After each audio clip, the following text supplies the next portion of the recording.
ನಮಸ್ಕಾರ ವೀಕ್ಷಕರೇ, ಆಸೆ ಧಾರಾವಾಹಿಯ ಶುಕ್ರವಾರದ ಸಂಚಿಕೆಯಲ್ಲಿ ಏನಾಗ್ತದೆ ಅಂತ ಈ ವಿಡಿಯೋದಲ್ಲಿ ನೋಡ್ಕೊಂಬರೋಣ ಬನ್ನಿ. ವಿಡಿಯೋ ಇಷ್ಟ ಆದರೆ ನಮ್ಮ ಚಾನಲ್ನ ಸಬ್ಸ್ಕ್ರೈಬ್ ಮಾಡಿ ಅಂತ ಹೇಳ್ತಾ ವಿಡಿಯೋ ಶುರು ಮಾಡೋಣ. ಮೊದಲಿಗೆ ಶಾಂತಿ ಮೀನಾ ಕೈಯಲ್ಲಿರೋ ಹಣ ನೋಡಿ ಎಲ್ಲಿ ಈ ದುಡ್ಡನ್ನ ಡೆಪಾಸಿಟ್ ಮಾಡ್ತಿರೋದಂತ ಕೇಳ್ತಾಳೆ. ಆಗ ಮೀನಾ ನಿಮಗೆ ಗೊತ್ತಾಗುತ್ತೆ ಅತ್ತೆ ಅಂತ ಹೇಳ್ತಾಳೆ. ಆಗ ಶಾಂತಿಯವರು ನಿಮಗೆ ಗೊತ್ತಾಗುತ್ತೆ ಅತ್ತೆ ಅಂತ ಹೇಳಿದ್ಕೊಳ್ಳಿ, ಇದು ರತ್ನಗಿರಿಯ ರಹಸ್ಯ ಗೊತ್ತಾಗೋಕ್ಕೆ ಸುಮ್ಮನೆ ಹೇಳೆ ಅಂತ ಹೇಳ್ತಾಳೆ. ಆಗ ಮೀನಾ ನಾನೀಗ ಸ್ವಲ್ಪ ಹೊರಗಡೆ ಹೋಗ್ತಾ ಇದ್ದೀನಿ, ಯಾರಾದರೂ ಅಂಗಡಿ ಹತ್ರ ಬಂದರೆ ಅಂದ್ಕೊಳ್ಳೋ ಶಾಂತಿ ನಾನೇ ಹೂ ಕಟ್ಕೊಡ್ಬೇಕಾ ಅಂತ ಕೇಳ್ತಾಳೆ. ಅದೆಲ್ಲ ಬೇಡ ಅತ್ತೆ, ಮೀನವರು ಹೊರಗಡೆ ಹೋಗಿದ್ದಾರೆ, ಸಂಜೆ ಬನ್ನಿ ಅಂತ ಹೇಳಿ ಅಂತ ಹೇಳ್ತಾಳೆ. ಶಾಂತಿ ಇವಳು ನನ್ನ ಏನು ಅಂದ್ಕೊಂಡಿದ್ದಾಳೆ, ನಾನೇನು ಇವಳು ಪಿ ಎನ, ನನಗೇನು ಸಂಬಳ ಕೊಡ್ತಾಳೆ ಇವಳು, ಮೀನವರು ಆಮೇಲೆ ಬರ್ತಾರೆ ಅಂತ ಹೇಳೋಕ್ಕೆ.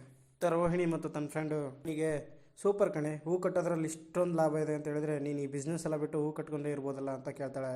ರೋಹಿಣಿ ಲಕ್ ಅಷ್ಟೇ ಕಣೆ, ದಿನ ಈ ರೀತಿ ಆರ್ಡರ್ ಸಿಕ್ಕಿದೆ, ಒಂದು ಸಲ ಸಿಕ್ಕಿರ್ಬೋದು ಅಷ್ಟೇ ಅಂತ ಹೇಳ್ತಾಳೆ. ಈ ಮನೇನ ಮಾರ್ಕೆಟ್ ಮಾಡ್ಕೊಂಡ್ಬಿಟ್ಟಿದ್ಲು, ಆದರೆ ನನಗೆ ಒಂದೇ ಸಮಾಧಾನ ಕಣೆ, ಅಷ್ಟು ದುಡ್ಡು ಬಂದರೂ ಒಂದೇ ₹1 ಅತ್ತೆ ಕೈ ಕೊಡಲಿಲ್ಲ ಅವನು ಅಂತ ರೋಹಿಣಿ ಹೇಳ್ತಾಳೆ. ಅವಳ ಫ್ರೆಂಡ್ ದುಡ್ಡು ಕೊಡಲಿ ಬಿಡಲಿ ನಿನಗೇನೆ ಅಂತ ಕೇಳಿದಾಗ ರೋಹಿಣಿ ಆಗಲೇ ಅತ್ತೆ ಆ ಶ್ರುತಿನ ತಲೆ ಮೇಲೆ ಹೊತ್ಕೊಂಡು ಮೆರೆಸ್ತಾ ಇದ್ದಾರೆ, ಇನ್ನು ಇವಳು ದುಡ್ಡು ಕೊಟ್ಟರೆ ಇನ್ನು ನನ್ನ ಕತೆ ಅಷ್ಟೇ ಅಂತ ಹೇಳ್ತಾಳೆ. ಈಗ ರೋಹಿಣಿ ಫ್ರೆಂಡ್ ಹಾಗಾದರೆ ಈ ಸರ್ಕಸಲ್ಲಿ ಚಾವಟಿ ಯಾರ ಹತ್ರ ಇರುತ್ತೋ ಕೋತಿ ಅವ್ರ ಮಾತು ಕೇಳುತ್ತೆ ಅನ್ನಂಗೆ ಆಯಿತು ನಿಮ್ಮ ಅತ್ತೆ ಅಂತ ಹೇಳ್ತಾಳೆ. ರೋಹಿಣಿ ಅದು ಕೂಡ ಸರಿ ಕಣೆ, ಆ ಮನೆಯಲ್ಲಿ ಸರ್ವೈ ಆಗಬೇಕಂದ್ರೆ ಆಗಾಗ ದುಡ್ಡು ಕೊಡ್ತಾನೆ ಇರಬೇಕು ಅಂತ ಹೇಳ್ತಾಳೆ. ಮತ್ತು ರೋಹಿಣಿ ಇದೆಲ್ಲ ಸಾಲದು ಅಂತ ಆ ಬ್ಯಾಂಕವನು ಮನೋಜ್ ಜೊತೆ ಇರಬೇಕಾದ್ರೆ ಬಂದು ಧಮಕಿ ಹಾಕಿ ಹೋಗಿದ್ದಾನೆ, ಅಯ್ಯೋ ದೇವರೇ ಏನು ಮಾಡಲಿ ಅಂತ ಹೇಳ್ತಿರ್ತಾಳೆ.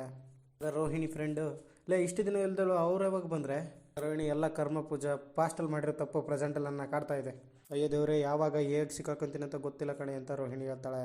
ಆಗ ಅಲ್ಲಿಗೆ ಮನೋಜ್ ಬರ್ತಾನೆ, ಬಂದು ಅಲ್ಲಿರೋರನ್ನ ಎಕ್ಸ್ಕ್ಯೂಸ್ ಮೀ ರೋಹಿಣಿ ಇದ್ದಾರೆ ಅಂತ ಕೇಳಿದಾಗ ಹೊರಗಡೆ ಇದ್ದಾರೆ ಅಂತ ಹೇಳ್ತಾರೆ. ಬರ್ತೀನಿ ಅಂತ ಅಲ್ಲಿದ್ದ ಎದ್ದು ಹೋಗ್ತಾರೆ. ಮನೋಜ್ ಅಲ್ಲೇ ವೇಟ್ ಮಾಡ್ತಿರ್ತಾನೆ. ಆಗ ಅಲ್ಲಿ ವರ್ಕ್ ಮಾಡೋರು ರೋಹಿಣಿ ಹತ್ರ ಬಂದು ಮೇಡಮ್ ನಿಮ್ಮ ಹಸ್ಬೆಂಡ್ ಬಂದಿರ ಅಂತ ಹೇಳಿದಾಗ ರೋಹಿಣಿಗೆ ತುಂಬಾ ಗಾಬರಿ ಆಗುತ್ತೆ. ಅಷ್ಟರಲ್ಲೇ ಮನೋಜ್ ಪಾರ್ಲರ್ ಬೋರ್ಡ್ ನೋಡಿಬಿಡ್ತಾನೆ, ಅದು ಚೇಂಜ್ ಆಗಿರುತ್ತೆ. ಮನೋಜ್ಗೆ ಅದನ್ನು ನೋಡಿ ತುಂಬ ಆಶ್ಚರ್ಯ ಆಗುತ್ತೆ, ಇದೇನಿದು ನಮ್ಮ ಅಮ್ಮನ ಹೆಸರಲ್ಲಿ ಇದ್ದದ್ದು ಪಾರ್ಲರು ಚೇಂಜ್ ಆಗಿಬಿಟ್ಟಿದೆಯಾ. ನೋಡ್ತಿರ್ಬೇಕಾದ್ರೆ ರೋಹಿಣಿ ಅಲ್ಲಿಗೆ ಬರ್ತಾಳೆ. ಅದನ್ನು ನೋಡಿದ್ಗುಳೆ ಮನೋಜ ರೋಹಿಣಿ ಮೇಲೆ ಕೋಪ ಮಾಡಿಕೊಂಡು ಅಲ್ಲಿದ್ದ ಮನೆಗೆ ಬರ್ತಾನೆ. ಬಂದು ಶಾಂತಿನ ಕರಿತಾನೆ, ಅಮ್ಮ ಎಲ್ಲಿದೆಯಾ ಬೇಗ ಬಾಲಿ, ಒಂದು ಒಳ್ಳೆ ನ್ಯೂಸ್ ಇದೆ ಬಾರಮ್ಮ ಅಂತ ಹೇಳ್ತಾನೆ. ಶಾಂತಿ ಬಂದು ಏನೋ ಮನೋಜ್ ಅಂತ ಕೇಳಿದಾಗ ಮನೋಜ್ ರೋಹಿಣಿ ಪಾರ್ಲರ್ನ ಒಂದು ದೊಡ್ಡ ಕಂಪ್ನಿ ಜೊತೆಗೆ ಟೈ ಅಪ್ ಮಾಡ್ಕೊಂಡಿದ್ದಾಳೆ, ಈಗ ಆ ಕಂಪ್ನಿ ಹೆಸರು ಗ್ರೀನ್ ಪ್ಲಾಂಟ್ ಕಂಪ್ನಿ ಅಂತ. ಅಲ್ಲೇ ಕುಳಿತಿದ್ದು ಸೂರ್ಯ, ಹಾಗಾದರೆ ಈಗ ಸಕ್ಕರೆ ಹೆಸರಿರೋದು ಮೀನ ಇಟ್ಟಿರೋ ಹೂವಿನ ಅಂಗಡಿಯಲ್ಲಿ ಮಾತ್ರನೇ ಅಂತ ಹೇಳ್ತಾನೆ.